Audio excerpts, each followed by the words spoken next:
telah kau daftarkan, maka musuhku akan mundur pada waktu aku berseru. Aku yakin bahwa Allah memihak kepadaku, demikian firman Tuhan. Saudaraku yang dikasihi oleh Tuhan, firman Tuhan yang kita dengarkan pada hari ini adalah sebuah tulisan yang disampaikan atau yang ditulis oleh seorang Daud yang tidak masuk hitungan dalam populasi orang-orang yang ada di zamannya, sehingga ketika orang-orang Israel menanti ataupun merindukan seorang raja di tengah-tengah mereka saudara yang dikasihi oleh Tuhan melihat dari perawakannya yang memiliki penduduk sangat banyak dan juga sangat istimewa. Tapi saudara yang dikasihi oleh Tuhan, Daud dipanggil dari tempat penggembalaan domba-dombanya, dan ketika ditunjukkan kepada Samuel untuk dipilih menjadi pemimpin orang Israel, maka ada suatu karisma khusus di dalam dirinya yang dilihat oleh Samuel.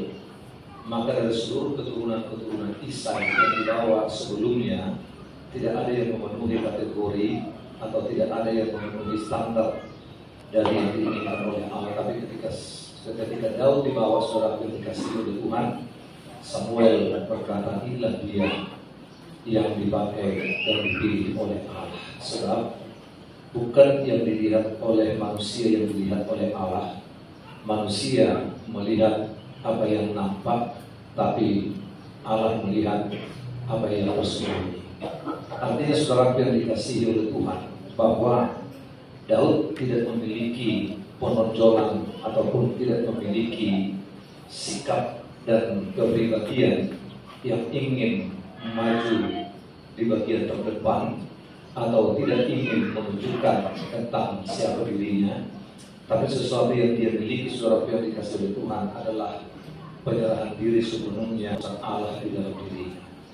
Terbukti saudara yang dikasihi oleh Tuhan, ketika Samuel hendak mengurapi dia menjadi seorang raja, dia tidak melakukan suatu argumentasi apapun, dan dia tidak mengatakan aku terbiasa mengalahkan dan memimpin domba, tidak mungkin aku bisa juga menjadi pemimpin orang Israel yang lebih besar. Tapi saudara yang dikasihi oleh Tuhan, dia sadar kalau Allah mau memakai seseorang dan memilih seseorang, maka dari latar belakang apapun, dari keadaan apapun, dan dari situasi apapun, pasti akan dapat mengalami suatu kemenangan ataupun dapat menunjukkan suatu progresi yang dalam diri. Maka saudara yang dikasihi oleh Tuhan, dari seorang gembala dan penjaga kawanan ternak yang memiliki pengalaman tinggal di padang belantara besar, dan suatu hal yang dimiliki oleh seorang Daud adalah kemauan, bukan kemampuan. Dan ini saudara yang dikasihi oleh Tuhan, salah satu hal yang penting dalam pandangan Allah yang ada di dalam dirinya, dan mempergunakan seluruh karunia dan talenta-talenta yang ada di dalam dirinya untuk mewujud nyatakan visi dan misi Allah untuk dunia atau untuk sebuah bangsa yang besar, itu bangsa yang menjadi milik kepunyaan Allah. Saudara yang dikasihi oleh Tuhan, kemudian dia juga pernah menjadi seorang pemain musik di dalam istana Saul, dan dia memainkan kecapi di sana saudara yang dikasihi oleh Tuhan, sehingga ketika dia menunjukkan ketekunannya, ketaatannya untuk menyatakan talenta yang ada di dalam dirinya, maka saudara yang dikasihi Tuhan, dia pun dipercaya oleh seorang Saul akan menjadi seorang panglima di dalam kerajaannya untuk mengepalai pasukan-pasukan untuk berperang. Sehingga saudara yang dikasihi oleh Tuhan, hal ini juga menjadi bekal bagi seorang Daud. Dan ketika orang-orang Israel berhadapan dengan orang-orang Palestina, maka Daud masuk di barisan depan, dan dia berkata saudara yang dikasihi oleh Tuhan, bahwa Goliat datang kepada mereka dengan pedang, tapi Daud akan menghadapi mereka dengan nama Tuhan. Nah, sungguh luar biasa saudara yang dikasihi oleh Tuhan, keistimewaan yang ada di dalam diri seorang Daud, yang mungkin manusia tidak pernah membuat suatu hitung-hitungan ataupun tidak pernah mengkalkulasi ataupun tidak pernah membayangkan bahwa Daud ini akan dapat menunjukkan suatu kehebatan yang luar biasa untuk mengalahkan Goliat yang begitu besar dan orang-orang Palestina atau orang-orang Media dan orang-orang yang menjadi musuh-musuh bangsa Israel pada saat itu saudara yang dikasihi. Tapi suatu saat juga keistimewaan yang ada di dalam diri Daud ini saudara yang dikasihi Tuhan tidak serta-merta membawa dia kepada suatu kesuksesan ataupun kepada keberhasilan atas semua tindakan-tindakan yang dia lakukan. Suatu pekerjaan yang baik yang dia lakukan saudara yang dikasihi Tuhan yang membawa suatu keberhasilan juga akan membuat orang lain menjadi iri hati. Dan termasuk juga saudara yang dikasihi oleh Tuhan, Saul yang tadinya mengangkat dia menjadi seorang panglima juga harus merasa iri hati melihat Daud ini, karena banyak orang yang memuja-muji Daud ini karena semua perbuatan-perbuatan yang dia lakukan untuk saudara yang dikasihi oleh Tuhan selalu berdampak baik bagi kehidupan mereka. Maka saudara yang dikasihi oleh Tuhan, ketika Saul melihat semua perbuatan-perbuatan itu, maka saudara yang dikasihi oleh Tuhan, Saul juga memilih dia menjadi menantu. Artinya saudara yang dikasihi oleh Tuhan, sesuatu yang diperbuat oleh Tuhan di dalam dirinya adalah sesuatu yang tidak pernah dia baca secara harfiah, tapi mengalir secara alamiah. Maka saudara yang dikasihi oleh Tuhan, Daud yang menjadi menantu daripada Saul ini harus siap menerima segala konsekuensi dari anugerah Tuhan yang melekat di dalam dirinya, dan dia pun saudara yang dikasihi oleh Tuhan harus menjadi pusat perhatian dan yang dibenci juga oleh banyak orang. Artinya bahwa kehidupan manusia ini saudara yang dikasihi oleh Tuhan, sehebat apapun dan sebaik apapun, ada yang merasa senang dengan kita, ada juga yang merasa benci. Sejahat apapun yang dilakukan dalam kehidupan ini saudara yang dikasihi oleh Tuhan, ada juga yang merasa senang, ada juga yang merasa benci.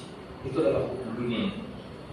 Nah, yang terutama saudara yang Tuhan inginkan dalam setiap kehidupan kita, dalam semua konsekuensi logis kehidupan itu, kita tidak akan pernah berubah. Kita tidak akan pernah berpikir bahwa perkara yang kita hadapi hari ini adalah menjadi akhir dari seluruh perjalanan hidup. Semua keadaan-keadaan yang kita alami hari ini bukanlah menjadi akhir daripada semua perjuangan saudara yang dikasihi oleh Tuhan. Allah selalu menciptakan hari-hari bagi kehidupan kita untuk menikmati hal yang baik dan untuk menikmati hal yang buruk. Itu di dalam dunia ini saudara yang dikasihi. Nah, salah satu hal yang menjadi puncak dan akhir daripada semua itu, salib yang ada di sini, ada tulisan dalam bahasa Batak, Disot Maradia. Artinya saudara yang dikasihi oleh Tuhan, dia memiliki suatu tempat untuk beristirahat, atau mungkin di sebagian gereja dibuat rit, artinya rest and peace adalah tempat beristirahat. Nah, saudara yang dikasihi oleh Tuhan, untuk menyatakan pembelaan Tuhan dalam setiap kehidupan kita atas semua keluh kesah yang kita alami dalam kehidupan ini, saudara yang dikasihi oleh Tuhan, adalah beristirahat. Kalau mungkin saudara yang dikasihi oleh Tuhan, seorang pegawai atau seorang pekerja di dalam dunia ini, dia masuk dalam tahapan ataupun fase pensiun. Dalam kehidupan masuk di dalam fase almarhum. Artinya saudara yang dikasihi oleh Tuhan, disitulah dia akan menikmati ketenangan. Disitulah dia akan beristirahat sampai hari kedatangan Tuhan yang agung untuk meminta seluruh pertanggungjawaban dari setiap kehidupan manusia. Dan kemudian saudara yang dikasihi oleh Tuhan, ketika Tuhan Yesus datang untuk kedua kalinya, dikatakan dalam firman Tuhan bahwa mereka yang mati di dalam Kristus akan dibangkitkan lebih dahulu.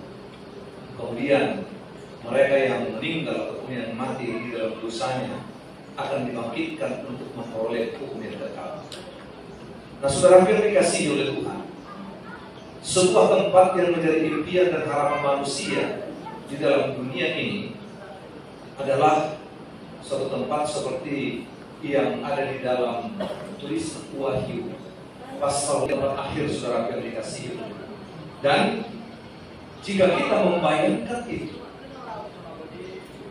bahwa kalau di situ tidak ada keluh kesah, di situ tidak ada duka, di situ tidak ada air mata, di situ tidak ada kesusahan, dan di situ tidak ada tangis, saudara yang dikasihi, tentu manusia rindu untuk menikmati itu atau rindu untuk berada di sana. Dan hanya manusia yang tidak memiliki kewarasan ataupun kenormalan yang tidak merindukan suatu tempat yang seperti itu.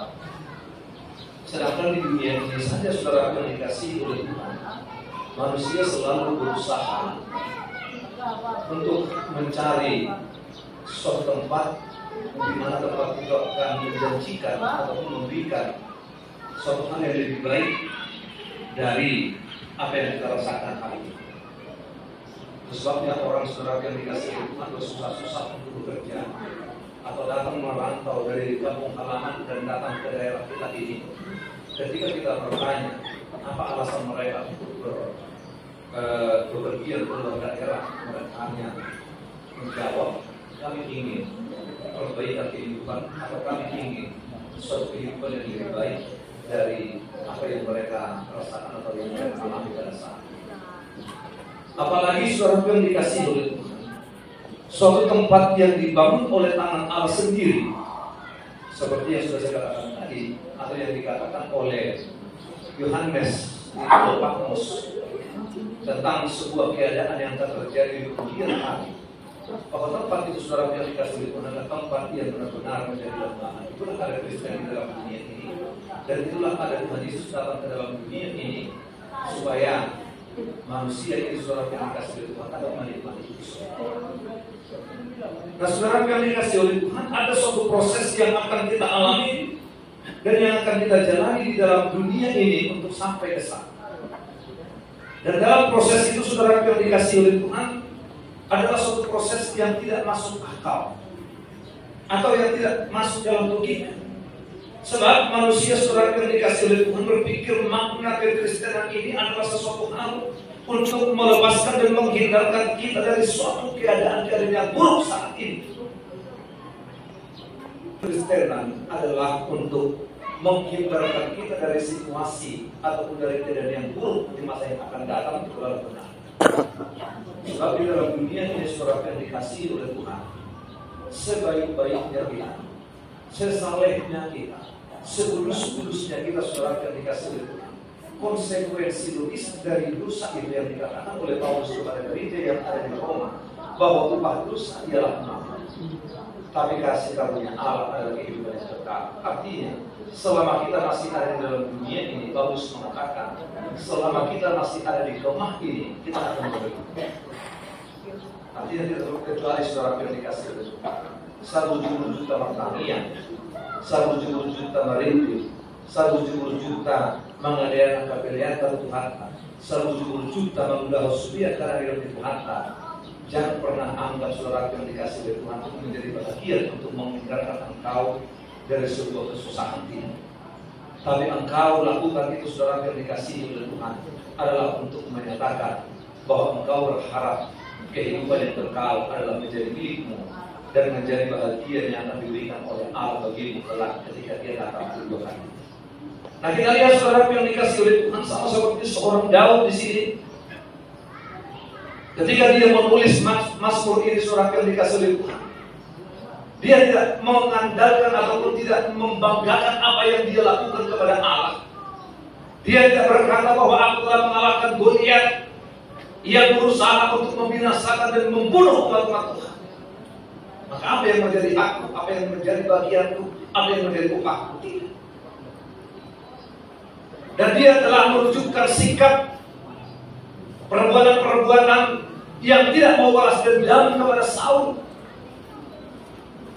Dan ketika dia mengalami permasalahan-permasalahan hidup seorang yang dikasih oleh Tuhan, dia tidak mengungkapkan sepatah pun tentang perbuatan-perbuatan baik yang dilakukan. Tapi dia tetap saudara yang dikasih oleh Tuhan mengakui bahwa tidak ada sesuatu apapun yang terjadi di dalam kehidupan ini di luar dari pengetahuan Allah. Tidak ada sesuatu apapun yang dia alami di dalam hidupnya saudara yang dikasih oleh Tuhan selain daripada salah satu alat ukur dan alat uji tentang ketaatan dan kesetiaannya kepada Tuhan. Maka saudara yang dikasih oleh Tuhan, ketika dia dikejar-kejar dan hendak dibunuh, dia melarikan diri ke maut. Dan di sana semua mata memandang dia saudara yang dikasih oleh Tuhan.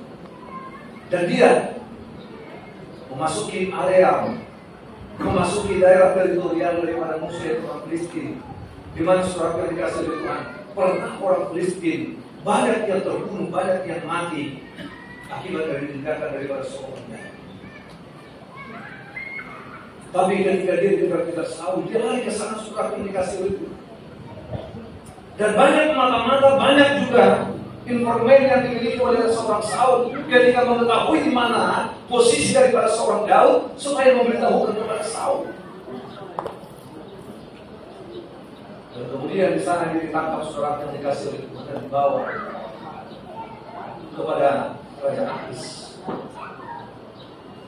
Dan dia sadar tindakan yang dilakukan untuk membinasakan dan membunuh orang-orang Palestina, mereka akan membalas dendam terhadap dia. Maka dia membuat dirinya saudara yang dikasih oleh Tuhan berpura-pura gila. Dia buat air liurnya meleleh, dia gores-gores tanah, sehingga ketika dia dibawa ke depan Raja Ahis mengatakan, orang gila aku sehingga kamu membuat orang ini kepadaku. Saya terbawa dan tidak diapa-apakan saudara yang dikasih oleh Daud untuk menghindarkan ataupun untuk mengelak suatu tindakan-tindakan kekerasan yang akan dilakukan oleh orang lain terhadap diri. Tapi lihat saudara yang dikasih oleh Tuhan, Allah membela dia walaupun dia berpura-pura gila, dan walaupun dia saudara yang dikasih oleh Tuhan seolah-olah tidak waras pada saat itu, tapi Allah melihat bahwa ada suatu kewarasan yang tinggi di dalamnya. Ada sesuatu hal yang menjadi bahagia yang terpenting yang dapat dia tunjukkan dalam dirinya saudara yang dikasih oleh Tuhan. Dan Allah memperhatikan itu menjadi bahagia daripada kebenaran, sehingga dia peristiwa itu di dalam dirinya membuat analisa semuanya di dalam dirinya dan membuat perhitungan-perhitungan saudara yang dikasih oleh Tuhan di dalam dirinya. Yang dia tonjolkan bukanlah perbuatan baik, tapi yang dia katakan saudara yang dikasihi oleh Tuhan adalah sengsaraku, engkaulah yang menghitung-hitung. Saudara yang dikasihi oleh Tuhan, sengsaraku, engkaulah yang menghitung-hitung. Artinya dia sadar sesuatu yang terjadi di dalam dirinya. Jika Allah berkehendak saudara yang dikasihi oleh Tuhan menjadikan itu menjadi malapetaka dalam dirinya, tidak akan ada seorang pun yang dapat membatasi. Tapi jika Allah yang akan membela dirinya saudara yang dikasih oleh Tuhan, sehebat apapun rancangan dan konsep yang dimiliki oleh manusia terhadap dirinya, itu tidak akan tercapai dan tidak akan berhasil. Penyerahan diri secara total kepada Allah saudara yang dikasih oleh Tuhan membuat dia berhasil menjalani kehidupan ini dengan tenang. Walaupun saudara yang dikasih oleh Tuhan begitu besar tantangan, rintangan, persoalan yang terjadi di dalam dirinya, tapi dia tetap merasa nyaman karena dia tahu ada benteng hidupnya, ada perisai, ada penolong, dan ada tangguh semak. Sehingga saudara yang dikasih oleh Tuhan, dia juga mengungkapkan, hanya dengan Allah saja aku tenang, daripada nyala keselamatan. Haleluya. Saudara yang dikasihi oleh Tuhan, Daud yang mempercayakan dirinya sepenuhnya kepada Allah merupakan bahagian dari penyelesaian permasalahan, penyelesaian daripada kemelut, penyelesaian dari perkara-perkara yang sukar.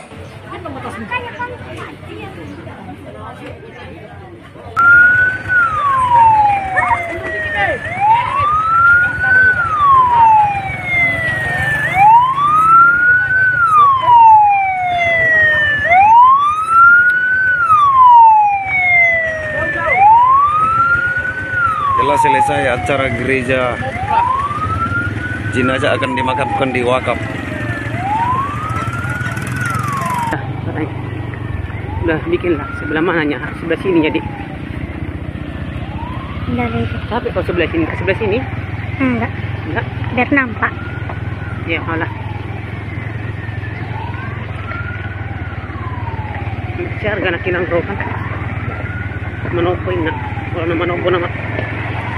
Apa? Kenapa menumbuh apa? Sakit dia.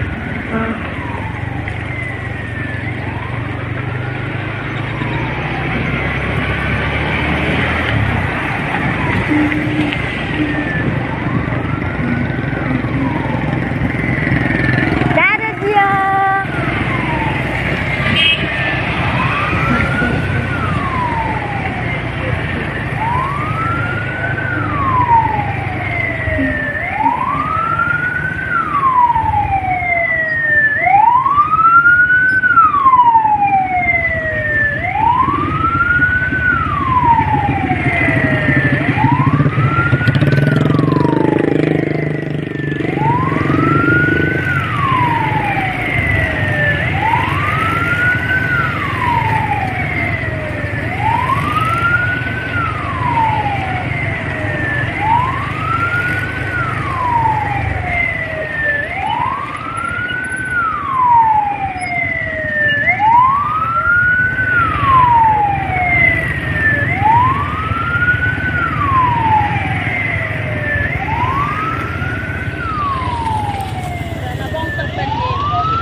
Tak ada jam mana makan?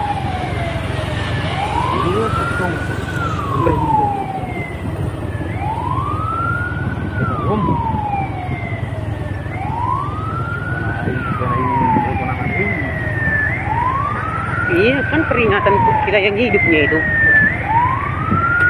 Contoh nama studi. Dicontohkan sama sudah makian ini. Contohkan. Kalau mati ikut ini. Tidak mengulun nama-nama lagi.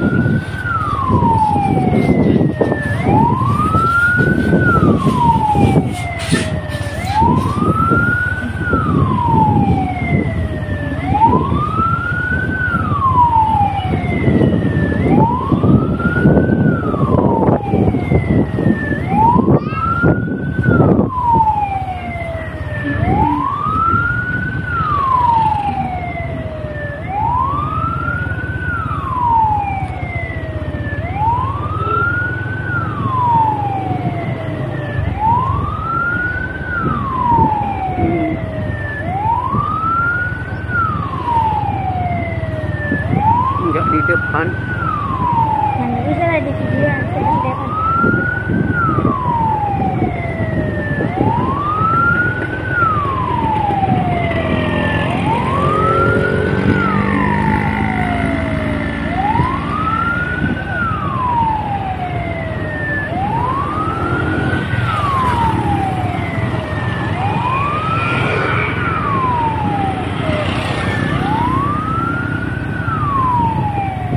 Juga kacang.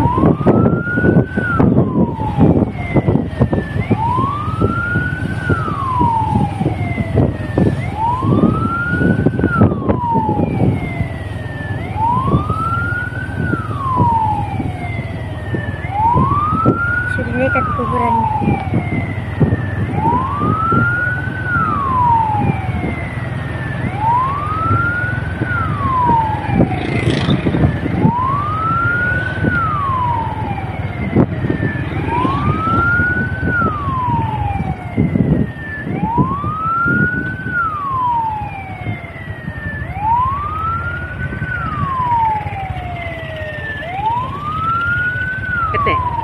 Mundur dulu aja.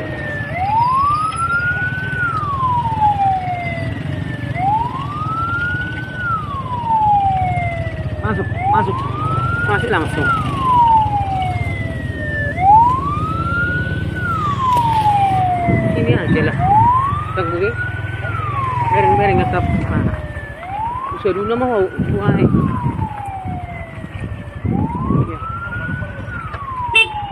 Boleh nggak dok? Ate ka na. Iso dan non. Kan ini ditarik na. Sini tadi puri. Puri. Sini tadi. Di sini.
Lagi digendong.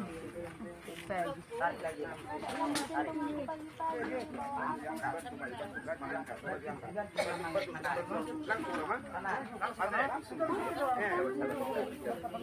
Coba bapak. Ya, tapi dia jamang kamu sebui bapak pergi. Bantu tenaga sana menarik.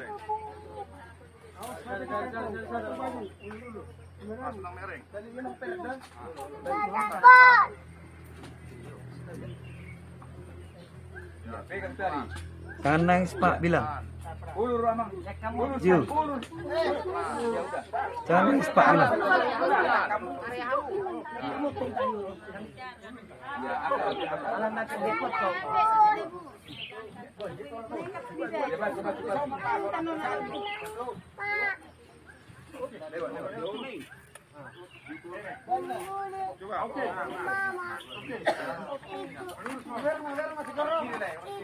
Iya, jangan dekat kali kah? Oke. Tarik tali. Jangan berlebihan. Ini mana ini? Oh, bener pun, Mak. Sakit, Bu. Dari mulai tarik tali. Jadi atasan mulai. Ya, tarik nyamnya. Hamba tua sampai lama. Sakit, Bu. Ya, dua binai baut, tumbang kau. Ya, kita merinding dan non berakkan dan berdoa. Dua binai baut. Roh Kudus yang memanggil engkau ke dalam kerajaan Allah, itulah yang memelihara di jasadmu dari sekarang sampai kedatangan Tuhan yang agung. Haleluya. Amin. Kita berdoa. Terpujilah engkau ya Tuhan yang selalu mengingatkan kami setiap waktu pertanda bahwa kita tidak lagi akan mengadakan persekutuan dan tidak lagi dengan beliau bersama-sama dalam